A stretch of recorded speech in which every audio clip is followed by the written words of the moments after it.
The first time the HOA president stepped onto my porch, she smiled at me like she already owned the place. Not just my land either. I mean me, personally. Like I was some stubborn old rancher standing in the way of her perfect little neighborhood brochure. And honestly, maybe that's exactly what I was. But 3 months later, that same woman was sitting in a courtroom trying to explain to a judge why her luxury clubhouse had accidentally been built on my property while her residents were cutting me a $7,500 check every single month just to keep the building standing. Funny how life works out sometimes. My name's Wade Mercer, and up until all this happened, my life was pretty quiet. I owned 72 acres just outside a little town called Belmere, Tennessee, land my family had worked since my grandfather came back from the war in the late 40s. Most of it was pasture and open field now. A few horses, some cattle when I felt like dealing with them, and one old red barn sitting near the north ridge of the property. That barn mattered more to me than the house did, honestly. My grandfather built it himself in 1949 with reclaimed oak and whatever scraps he could afford after the war. You could still see the hand-cut beams inside if the light hit right in the evenings. Every storm that rolled through Belmere hit that barn first. Tornadoes, hailstorms, straight-line winds. Thing never moved an inch. My dad used to say the barn stood out of pure stubbornness. Guess that runs in the family. Now about 8 years before all this started, developers bought the land bordering mine and built one of those polished suburban neighborhoods where every house looks exactly the same except for the color of the shutters. They called it Silver Creek Estates. Real fancy name for a place with tiny yards and fake stone mailboxes. At first, we stayed out of each other's business. Most folks there barely noticed me except when my tractor slowed traffic on the county road. But over time, things started changing. New HOA board came in. New rules. New complaints. Apparently my ranch didn't fit the image they were trying to sell anymore. One family complained about the smell from my horses. Another said my equipment shed ruined their sunset view. Somebody even called the county because my windmill creaked too loud at night. I wish I was kidding. But the real problem started when property values in Belmere shot through the roof. Suddenly, every acre around town became valuable, and people started looking at land like hungry dogs staring through a butcher shop window. That's when Evelyn Parker entered the picture. Evelyn was the HOA president, mid-50s maybe, always dressed like she was heading to a country club luncheon even if she was just walking her dog. Pearls, pressed slacks, perfect hair, and eyes cold enough to freeze whiskey. She had this habit of smiling while insulting you, which somehow made it worse. First time we properly met was at a county zoning meeting. She walked right up to me afterward and said, "Mr. Mercer, your property has so much untapped potential." I remember laughing and telling her, "That's usually rich people language for 'I want your land.'" She laughed too, but hers sounded rehearsed, like she practiced it in mirrors. After that, little things kept happening. Survey flags appeared near my north fence line twice, then disappeared when I questioned them. HOA landscaping crews crossed onto my pasture claiming they were confused about boundaries. One teenager from the subdivision drove an ATV through my hayfield and later told the sheriff he thought it was community land. Community land. That one almost gave me a stroke. Looking back now, I think Evelyn had already been laying groundwork long before I noticed. I just didn't realize how far she was willing to go until the week I drove down to Chattanooga for a livestock auction. I was gone 2 days, maybe 48 hours total. Left on a Thursday morning, came back Saturday afternoon tired, dusty, ready for a shower and a cold beer. As I pulled up the gravel drive, I noticed something bright nailed to the front of my barn door. Big yellow paper flapping in the wind, like some kind of warning sign. At first I figured maybe county inspection or storm notice. Then I got closer. Unauthorized structure. Removal required within 30 days per Silver Creek HOA zoning enforcement. I just stood there staring at it while the paper snapped in the breeze. My grandfather's barn, condemned by people who'd only lived there 8 years. I remember feeling this strange kind of heat crawl up my neck. Not explosive anger exactly, more like the kind that settles deep in your chest and gets heavier by the second. Then I saw the attached survey copy claiming my barn sat inside Silver Creek property boundaries. That's when I realized this wasn't some clerical mistake. Somebody had deliberately tried to take my land. And standing there in the shadow of that old red barn, listening to the wood creak the same way it had since I was a boy, I made myself one quiet promise. If these people wanted a property war, They were about to get one they'd never forget. I barely slept that night. Every time I closed my eyes, I kept seeing that yellow notice nailed into my grandfather's barn like a damn eviction order from people who probably thought soil came from garden centers. Around 4 in the morning, I gave up pretending and walked outside with a flashlight and a cup of black coffee. The ranch was quiet except for the wind moving through the grass and the soft creak of the barn wood settling in the cold. I stood there staring at it for a long time, running my hand across the old paint, remembering being 10 years old and helping my dad patch the roof after a storm tore through Belmere. He'd looked at me that day and said, "Land's the only thing people will smile while stealing from you." Back then I thought he was exaggerating. Turns out the old man was being generous. By 7:30, I was sitting inside the county records office with a stack of documents so thick it looked like I was preparing for trial already. Original deeds, tax records, hand-drawn survey maps from the 40s, even black and white aerial photos my grandfather had kept in a coffee tin for 50 years. The county clerk, Denise Harper, knew me well enough to tell something was wrong the second I walked in. "Wade," she said carefully, "you look like you're about to bury somebody." I slid the HOA notice across the counter. Her eyebrows climbed halfway up her forehead. "You've got to be kidding me." "Wish I was." We spent nearly 2 hours going through property records together. Every map confirmed the same thing. My north boundary had never changed. Not once. The barn sat 52 feet inside my property line. Always had. Denise finally pulled up the paperwork Silver Creek submitted 6 weeks earlier, and the second she opened it, the room went dead quiet. Somebody had altered a digital survey overlay. Sloppy too. The scale was wrong near the creek bed, and the coordinates didn't line up with county GIS records. Even I could spot it. Denise leaned back slowly and whispered, "Oh, they are screwed." Turns out Evelyn's HOA board had filed amended parcel claims directly through a private surveying contractor the county barely reviewed because Silver Creek had become one of the town's biggest tax bases. Fast-growing subdivisions get treated like royalty in small towns sometimes. Ranchers like me? We're just background scenery until somebody wants our acreage. By lunchtime, the county voided the removal notice and opened an investigation into fraudulent filings against Silver Creek Estates. Denise printed the reversal notice and handed it to me with a little smile. "You know," she said, "most people would probably stop here." I remember folding the paper slowly before answering. "Yeah, but most people didn't try stealing my grandfather's barn. That should have been the end of it. Honestly, it could have been. I had my land protected, the county was investigating them, and eventually the HOA probably would have paid a fine and blamed some contractor. But something about Evelyn bothered me. People don't fake county records over 6 feet of dirt unless they think there's something bigger to gain. So instead of letting it go, I started digging. And Lord, I wish somebody had filmed my face the afternoon I found the clubhouse survey. See, Silver Creek had built this giant community clubhouse 3 years earlier. Big white column building sitting on the edge of the subdivision with a pool, tennis courts, gym, the whole country club fantasy package. Evelyn practically worshipped that place. Every HOA newsletter featured photos of wine tastings and yoga classes like they were advertising Beverly Hills instead of rural Tennessee. I pulled the development plats from county archives and overlaid them against older agricultural boundary maps. At first, everything looked normal.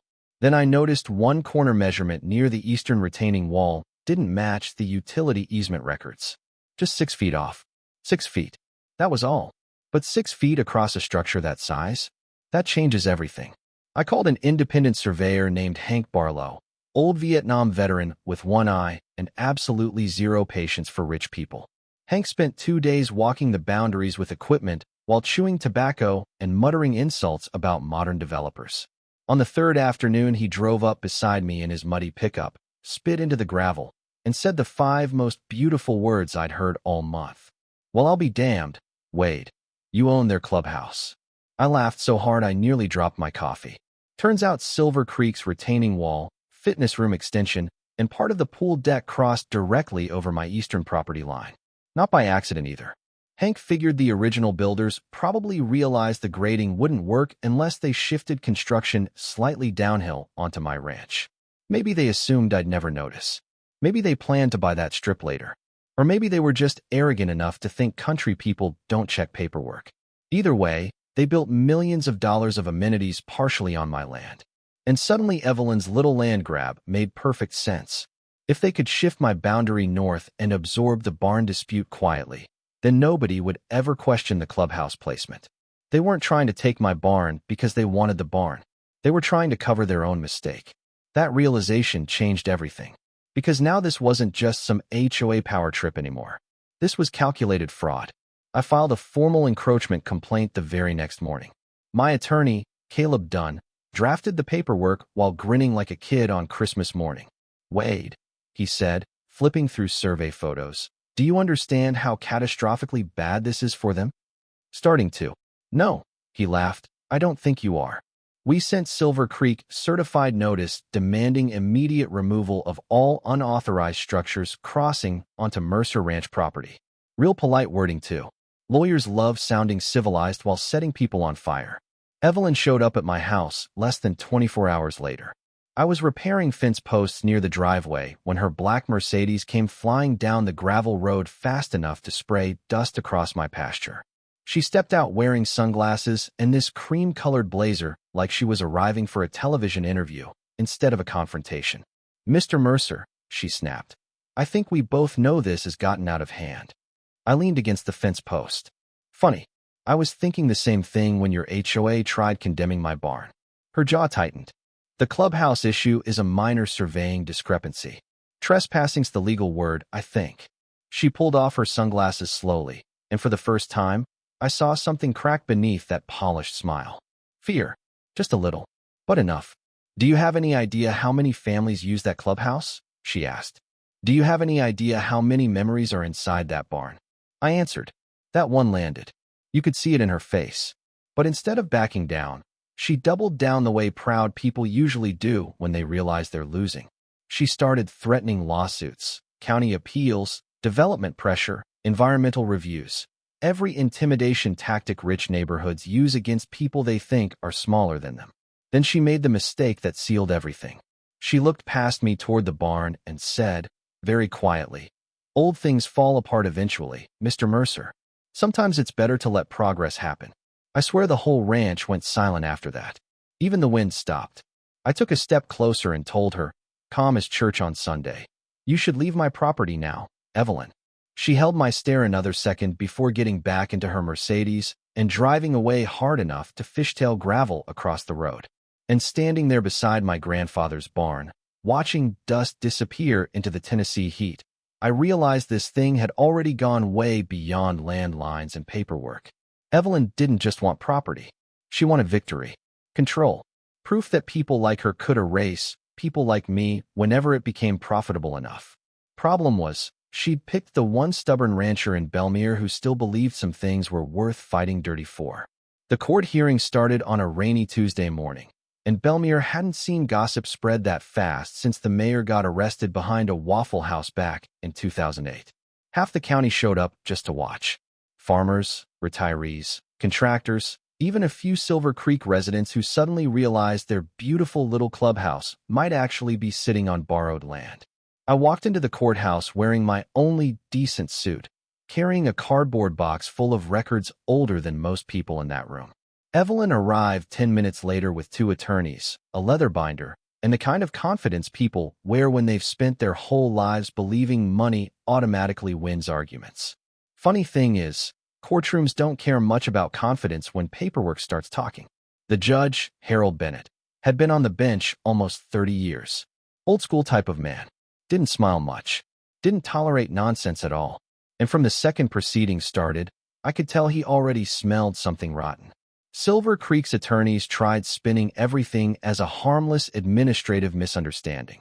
They blamed survey contractors, filing confusion, mapping discrepancies. All those polished legal phrases designed to make fraud sound accidental. Then Caleb stood up. Calm, slow, methodical. That man dismantled them piece by piece like he was taking apart a lawnmower. First came the original Mercer deeds from 1949. Then the aerial photographs. Then Hank's modern survey overlays.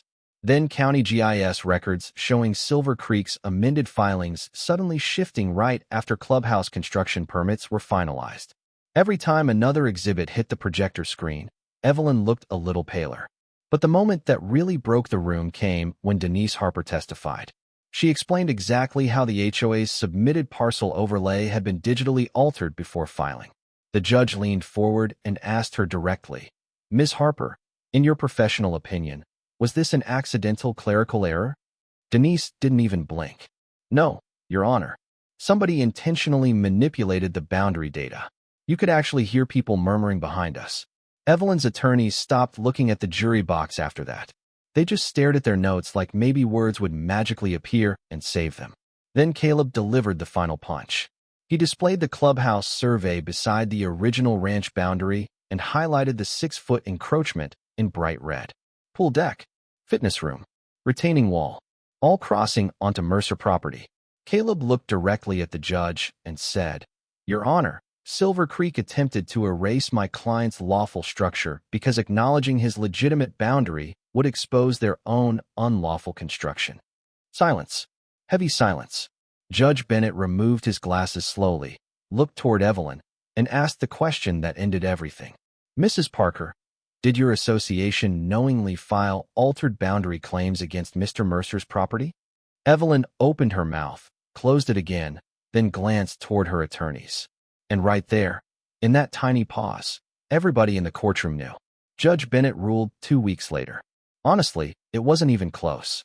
Silver Creek Estates was found responsible for fraudulent filings, unlawful encroachment, and damages related to the false removal order placed against my barn. But the real bombshell came afterward, because technically speaking, the judge had authority to order complete removal of every encroaching structure, which meant Silver Creek could have been forced to demolish a multi-million-dollar clubhouse. And legally, they would have deserved it. Belmere went absolutely insane when news spread. Local Facebook groups looked like civil war zones. Some people called me a hero. Others said I was abusing legal loopholes against families. One woman online claimed I was holding recreational infrastructure hostage. I still laugh at that one sometimes. But here's the truth nobody talks about. I never actually wanted the clubhouse destroyed. Not really. I wanted accountability. I wanted somebody like Evelyn to finally hear the word no and understand it still applied to wealthy people.